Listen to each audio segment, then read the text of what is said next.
Association berkolaborasi dengan Harian Kompas menggelar Indonesia Mining Summit Jakarta 4 Desember 2024. Sebagai pembuka, Menteri SDM Bahlil Lahadalia menyebut akan membentuk soal Satgas Hilirisasi untuk mempercepat pertumbuhan ekonomi dan ketahanan energi.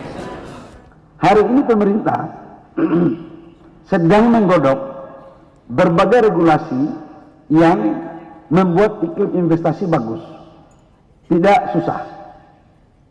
Salah satu di antaranya adalah kita membuat Satgas Hilirisasi.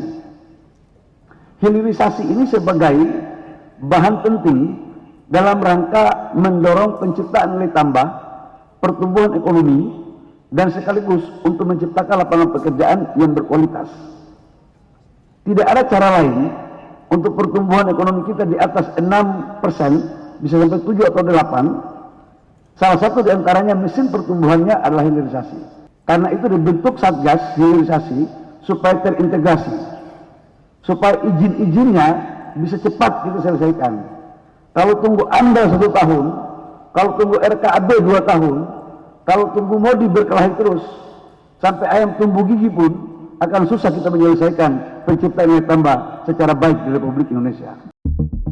Produksi tambang Indonesia tidak bisa dipandang sebelah mata. Menurut data Badan Geologi 2023, nikel dan timah Indonesia menduduki peringkat pertama produksi global. Produksi nikel Indonesia setara dengan 50,5% produksi global. Sementara batu bara ada di peringkat ketiga produksi global. Adapun hilirisasi yang disebut untuk ketahanan tambang adalah pemurnian mineral tambang untuk mendapatkan nilai tambah.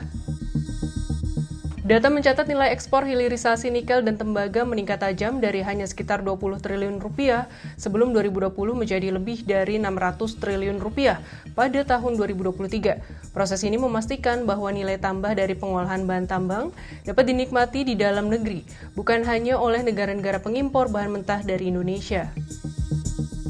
Selain itu, hilirisasi turut berkontribusi pada penciptaan lapangan kerja dan pengembangan industri-industri turunan. Lebih jauh lagi, hilirisasi memberikan dampak jangka panjang dalam menciptakan ketahanan ekonomi nasional. Dengan mengurangi ketergantungan pada ekspor bahan mentah, Indonesia mampu membangun fondasi ekonomi yang lebih stabil dan berkelanjutan.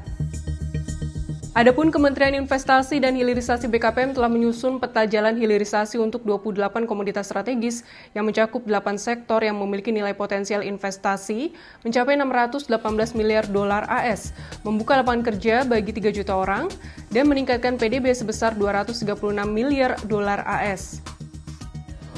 Pemberdayaan ketahanan energi bukan hanya soal satgas dan hilirisasi, melainkan juga perbaikan birokrasi dan pengurusan. Sebagai penutup, Menteri SDM Bahlil Lahadalia menjanjikan untuk pengurusan tanpa biaya konsultan.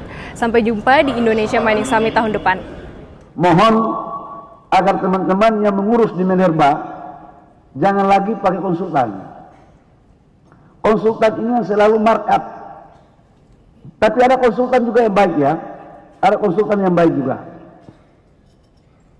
Dianggap seolah-olah biayanya sekian, itu ada untuk dirjen punya sekian, direktur punya sekian, menteri punya sekian. Saya tidak ingin itu terjadi di saat kepemimpinan saya. Ya, saya tidak ingin.